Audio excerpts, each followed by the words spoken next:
오늘도 참 새로운 참 좋은 하루 허락하신 하나님께 감사하며 예배로 나아가겠습니다. 찬송가 29장 성도여 다 함께 찬양하시겠습니다.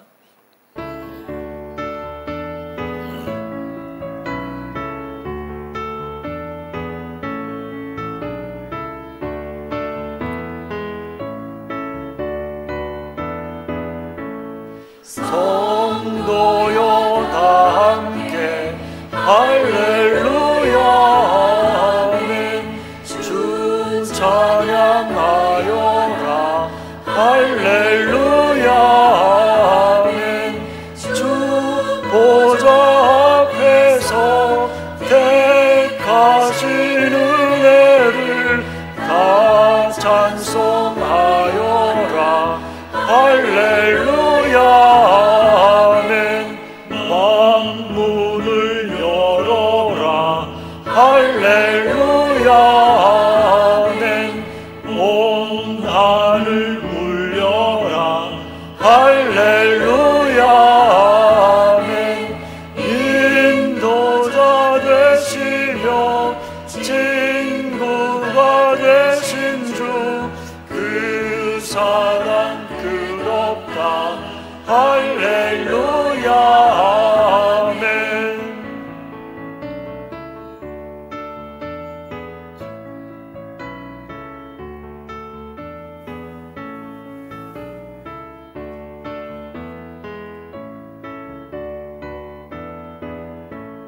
주 찬양하여라.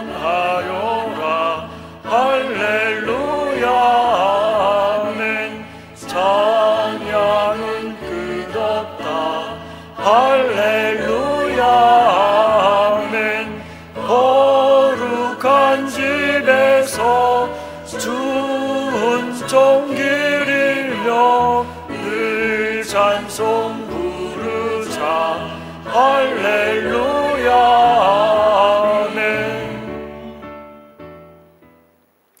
사랑하는 하나님 아버지, 오늘도 참 좋은 하루 허락하심을 감사합니다. 아버지 하나님,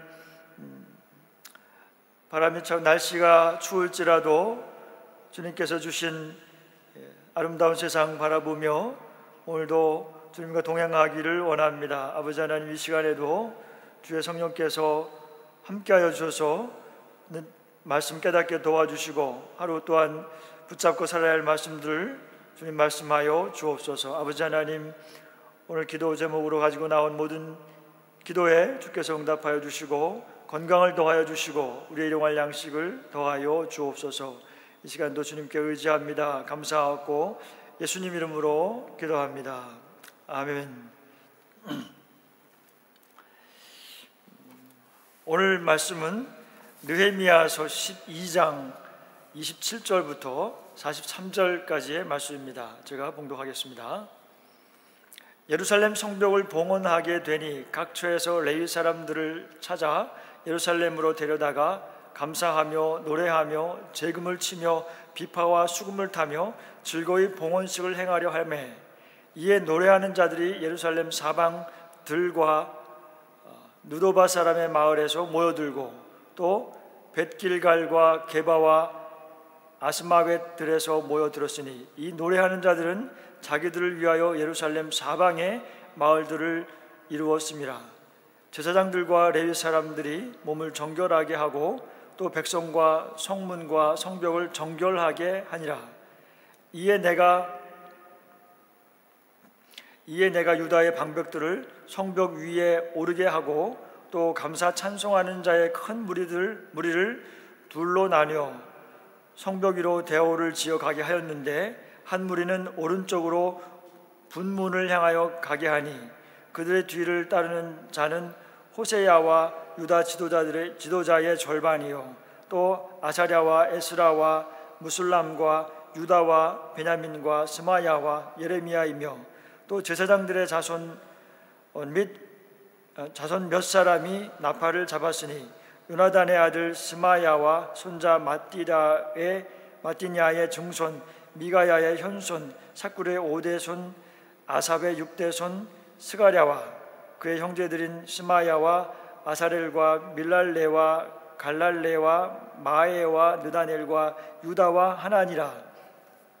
다 하나님의 사람 다윗의 악기를 잡았고 학사 에스라가 앞서서 샘문으로 전진하여 성벽으로 올라가는 곳에 이르러 다윗 성의 층계로 올라가서 다윗의 궁 윗길에서 동쪽으로 향하여 수문에 이르렀고 감사 찬송하는 다른 무리는 왼쪽으로 행진하는데 내가 백성의 절반과 더불어 그 뒤를 따라 성벽 위로 가서 화덕 망대 윗길로 성벽 넓은 곳에 이르고 에브라임 문 위로 옛문과 어문과 하나넬 망대와 함메아 망대를 지나 양문에 이르러 감옥문에 멈추매 이에 감사 찬송하는 두 무리가 하나님의 전에 섰고 또 나와 민장의 절반도 함께하였고 제사장 엘리야김과 마아세야와 미냐민과 미가야와 엘요에네와 스가랴와 하나냐는 다 나팔을 잡았고 또 마아세야와 스마야와 엘르아살과 우시와 여호하난과 말기야와 엘람과 에셀이 함께 있으며 노래하는 자는 크게 찬송하였는데 그 감독은 예스라히야라. 이날에 무리가 큰 제사를 드리고 심히 즐거워하였으니 이는 하나님이 크게 즐거워하게 하셨습니다. 부녀와 어린아이도 즐거워하였으므로 예루살렘이 즐거워하는 소리가 멀리 들렸느니라. 아멘. 오늘 말씀을 본문으로 내가 세워야 할 성벽이라는 제목으로 함께 말씀을 나누겠습니다. 우리가 인생의 삶을 살아갈 때에 무엇을 기념하거나 의미 있게 하는 예식이 있습니다. 그 중에 가장 큰 예식이라 하면 아마도 결혼식이 될 수 있을 것입니다. 일생에 한 번 다른 사람들 앞에서 가장 진지하고 중요한 약속을 공개적으로 하는 예식입니다. 우리 하나님을 믿는 사람들은 결혼식에서도 사람들 앞에서만 아니라 하나님 앞에서 결혼 서약을 합니다. 그리고 일생을 통해 서약을 지키며 살아갈 것을 헌신하는 예식인 것입니다. 오늘은 느헤미야가 성벽 봉헌식을 하는 내용입니다. 12장이죠. 우리는 새 성전을 지어서 하나님께 봉헌하는 성전 봉헌식을 하는 것을 들어보았을 것입니다. 그러나 성벽 봉헌식을 하는 것은 오늘 느헤미야 12장에서 처음으로 듣게 되는 것 같습니다. 그런데 예루살렘 성벽을 완공한 것은 이미 한참 된 것으로 기억하시고 있죠. 성벽을 완공한 것은 느헤미야 6장에서 완성이 됩니다. 느헤미야서가 전체 13장으로 되어 있는데 그 중에서 6장에서 이미 성벽 공사가 끝이 났습니다. 성벽 공사를 시작한 지 52일 만에 마지막 문짝을 달므로써 완성을 하였습니다. 느헤미야는 종교 지도자가 아닙니다. 그럼에도 불구하고 하나님께서는 인격과 영성과 실력을 모두 가지고 있는 느헤미야를 통하여서 기적과 같은 일을 많이 행하십니다. 느헤미야가 성벽 재건하기를 원하는 마음을 하나님께서 주셨고 그것을 위해서 기도하며 준비하고 실행해서 성벽을 기적적으로 52일 만에 완공하였습니다. 성벽을 완공한 후에 이스라엘 백성은 율법을 듣고 놀랍게 회개운동을 통하여서 대각성을 하게 됩니다. 그리고 참으로 하나님의 백성으로 거듭나야 하겠다며 하며 잊어버렸던 절기를 다시 지키고 성전을 통한 제사가 지속되도록 하는 일에 서약하고 봉인하고 결단을 하게 되었습니다.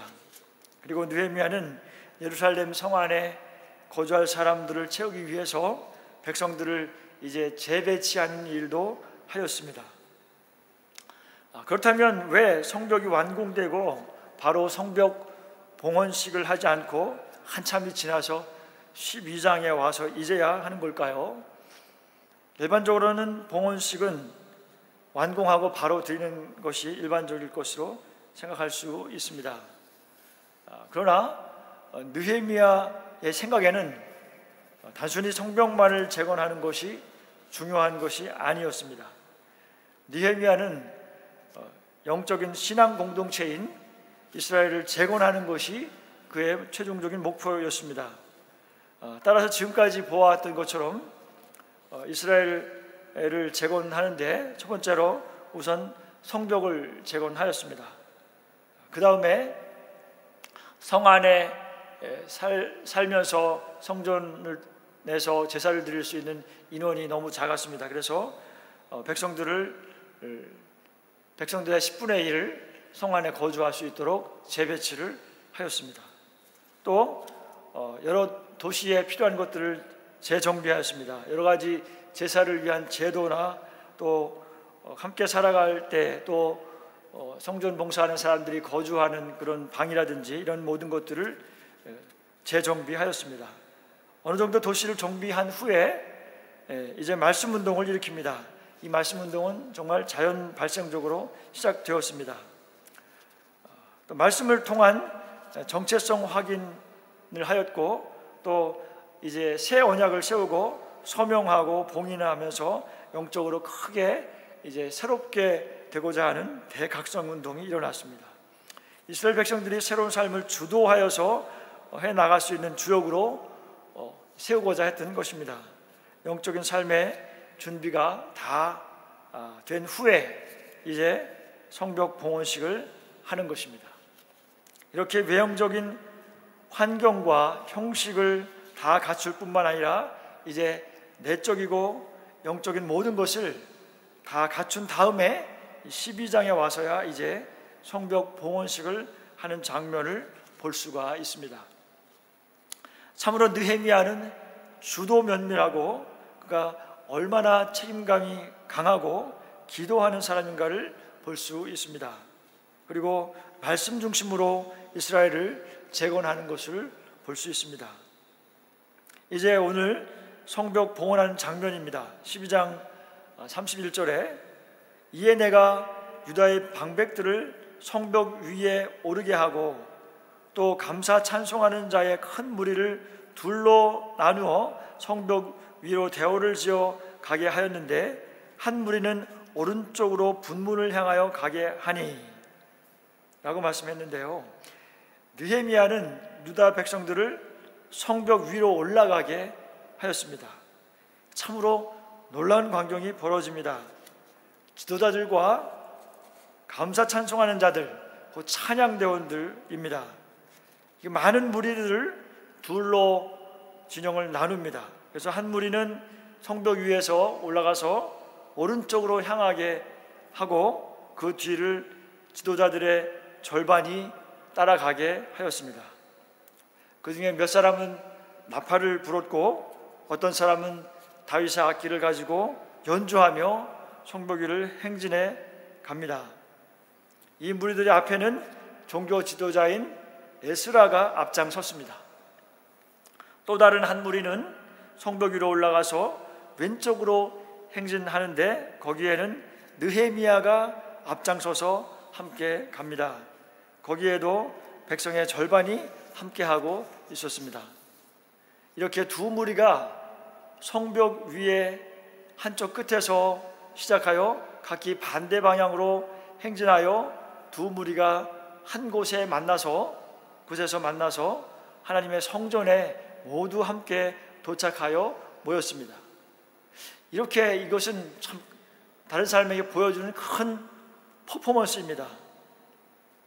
이것은 성벽을 지을 때 그것을 반대하며 대적하였던 자들에게 당당하게 보여주는 것입니다. 하나님이 함께 하시는 백성들의 힘을 보여주는 것입니다. 성벽 공사를 한창 진행하고 있을 때에 그 대적이었던 도비야라고 하는 사람이 이렇게 빈정되었던 것을 기억합니다. 4장 3절 말씀에 암몬 사람 도비야는 곁에 있다가 이르되 그들이 건축하는 돌 성벽은 여우가 올라가도 곧 무너지리라 하더라. 이렇게 말하면서 놀려 듣지 않습니까? 그런데 이스라엘 사람들이 이제 모두 성벽 위에 올라가서 나팔을 불며 악기를 연주하며 감사로 찬양하며 봉헌식을 하고 있다는 것입니다. 이것은 그 대적들에게 보아라, 너희들이 그렇게 비아냥거렸던 성벽인데 우리가 모두 올라가도 끄떡하지 않는 견고한 성벽이다 라는 것을 보여주는 것입니다. 만천하에 시위를 하는 것과 같은 것입니다. 참으로 기쁘고 즐거워하며 축제처럼 이 행사를 하고 있는 것입니다. 재미있는 것은 이스라엘 백성들이 두 무리로 나누어서 성벽 위를 도는 것입니다. 성벽 위로 오르는 무리를 보면 에스라를 비롯해서 종교 지도자들, 제사장들 이런 사람들이 이끌어가는 행렬한 무리가 있고, 또 두 번째는 정치 지도자인 느헤미야를 비롯한 정치 지도자들이 일반 백성들을 이끌고 행렬하는 무리였습니다. 이 두 무리는 이동 방향이 서로 반대입니다. 첫 번째, 성벽의 중간 지점인 서쪽 성벽의 골짜기 문에서 함께 출발했습니다.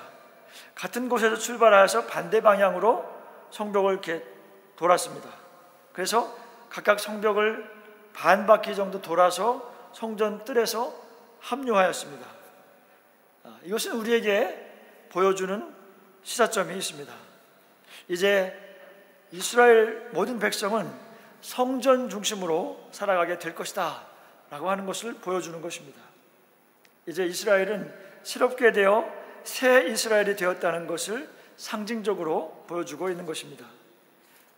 이스라엘 성은 민족의 혼이, 민족의 얼이 담겨 있는 곳입니다. 예루살렘 성전이라는 것은 그냥 건축물이 아닌 것입니다. 성전이 무너졌다는 것은 민족의 혼이 무너졌다는 것입니다. 예루살렘 성전은 하나님 나라의 정체성이 담겨 있는 곳입니다. 지난해 10월 27일에 우리나라의 모든 하나님의 백성들이 한 곳에 모여서 함께 기도하며 회개하며 각성했던 것을 우리가 지금 기억합니다. 그때 우리는 우리나라의 모든 하나님의 백성이 한 마음이 되는 것을 보았습니다. 그때 참으로 그 모습을 보면서 가슴이 뭉클했던 것을 기억합니다.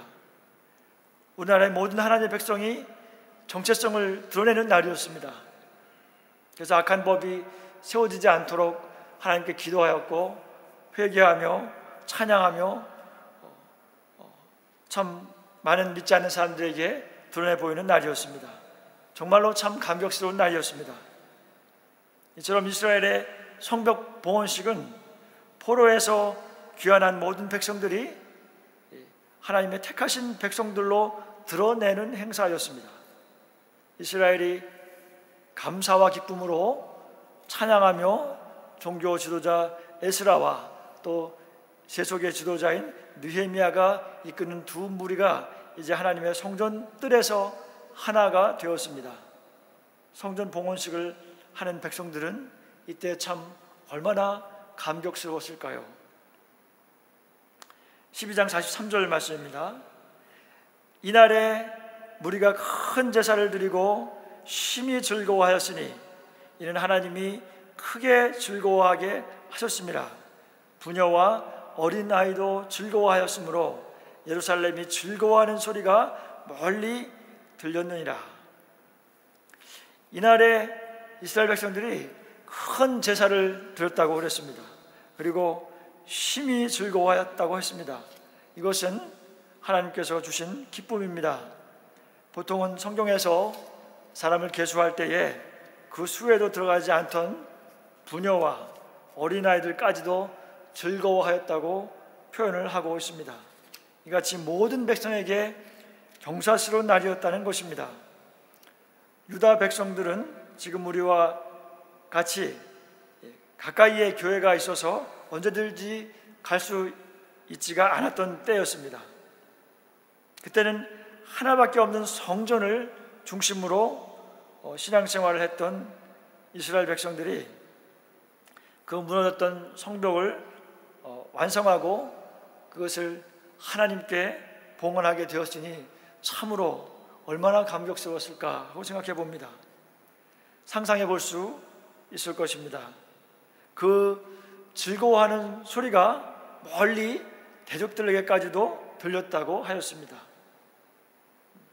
이것은 그들의 대적이었던 산발렛과 도비야 그리고 게셈 등 성벽 공사를 방해하였던 원수들의 귀에게까지도 들렸을 것이라고 말하고 있는 것입니다. 하나님께서 이방인들 앞에 자기 백성들을 구별하시고 축복하셨습니다. 새 이스라엘의 출발을 세상에 알리는 예식이 성벽 봉헌식이었던 것입니다. 그전에는 이방인들과 결혼으로 결합하였고 또 그들과 거래하면서 그들이 섬기는 그 우상들도 함께 섬겼던 그런 혼합적인 신앙을 가지고 있었던 이스라엘 백성이, 그래서 정체성이 전혀 없었던 그런 이스라엘이 성벽 재건과 대대적인 영적 각성을 통하여서 이제 다시 언약 백성으로 거듭난 새 이스라엘이 되었다는 것을 선포하는 것입니다.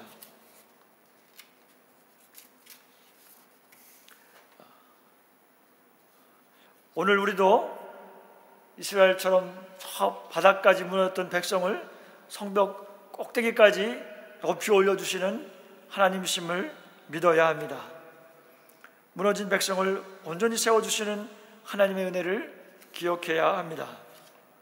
지금 오늘의 우리는 교회 건물이 하나만 있지는 않습니다. 수많은 교회가 있습니다. 교회는 우리 신앙에서 여전히 중심이 돼야 합니다. 그렇지만 이제 또한 신약 시대인 지금을 사는 우리는 영이신 예수 그리스도를 마음에 영접하고 모심으로 그의 영이신 성령께서 우리 마음에 계십니다. 따라서 우리의 마음은 곧 하나님의 성전이 되는 것입니다. 고린도전서 3장 16절 말씀에 너희가 하나님의 성전인 것과 하나님의 성령이 너희 안에 계시는 것을 알지 못하느냐? 우리 마음이 하나님의 성령이 계시는 성전이면 그러면 우리 마음의 성벽은 무엇입니까? 성벽은 대적들의 공격을 막기 위해서 있는 것입니다. 그렇다면 우리는 마음의 성벽을 세워야 합니다. 우리의 마음을 제어하는 것이 성벽을 세우는 것과 같은 것입니다. 우리의 마음을 제어하지 않으면 어떻게 됩니까? 잠언 25장 28절 말씀에 자기의 마음을 제어하지 아니하는 자는 성읍이 무너지고 성벽이 없는 것 같으니라. 성벽이 무너지고 성벽이 없으면 대적들이 마음대로 들어와 뛰어놀며 약탈해 갈 것입니다. 온갖 세상의 근심과 염려들이 우리 마음을 어지럽게 할 것입니다. 또 우리 스스로를 다른 사람들과 비교하게 되기도 합니다. 그리고 또 교만하거나 반대로 또 낙심에 빠지게도 될 것입니다. 마음을 제어하기 위해서는 마음의 성전에서 하나님께 진정으로 드리는 예배가 늘 드려져야 합니다. 이제 말씀을 정리합니다. 그렇다면 스스로 우리가 마음을 지키기 위하여 이제 내가 세워야 하는 성벽은 무엇이 있습니까? 우리는 지난달 1200시간 함께하는 기도를 하였습니다. 모두가 목표를 이루기 위하여 시간을 정하고 장소를 정하고 열심으로 기도를 하였습니다. 결과적으로 목표한 기도 시간을 초과하여 달성하였습니다. 그러나 이것으로 우리 기도가 끝이 나면 안 될 것입니다. 이렇게 함께 기도하였던 시간들을 통하여서 우리는 하나님 앞에 더욱 가까이 가며 기도의 습관이 세워지기를 원합니다. 그렇지만 우리가 또 의무적으로 기도하는 것은 아닙니다.